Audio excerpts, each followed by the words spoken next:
Hey Siri, what's the weather like today? Brand entertainment is everywhere now that social media and technology made a huge boom in the recent years.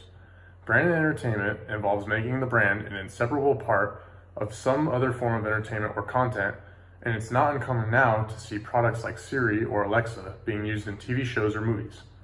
We all know what they are and never think twice about being an uncommon household term. You might even have Alexa turn your lights on for you. These companies have found a way to spread their products to consumers just by placing them in weekly TV shows or major blockbusters. This is done by companies because they are just trying to get you to see or hear the iconic sounds of their pictures or their products. They hope that in doing so, they can either get you to think on an unconscious level when you are buying things in the store, or that when you go to buy a new product and there are two brands, you will end up choosing the one that you are more familiar with.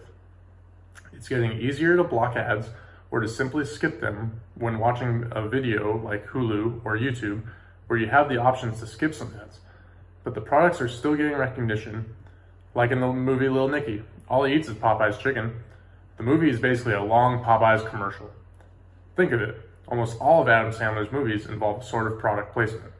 You have The Waterboy, where it's basically a battle between water and Gatorade, and it is the best way to be hydrated. In Happy Gilmore, it's Subway sandwiches, which he does for a commercial in the movie.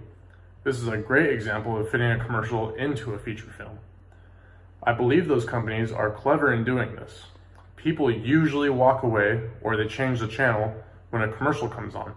So what better way to get people to see their products than in a show that millions of people will watch?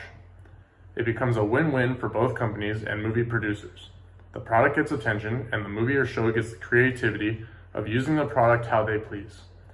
In some instances, the sales of certain products will increase tremendously just by being in the movie because it makes people want it more after they see how it is used. Think about your favorite movie show. How many products do you recognize? I don't think commercials will die out, but I do believe we will continue to see more product placements in the movies and shows that we watch. Due to product placement, brand names have become everyday terms instead of their generic counterparts.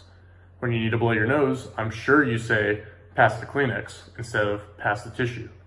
Lines like that are an example that companies can connect with consumers by placing that same line in your favorite show or movie.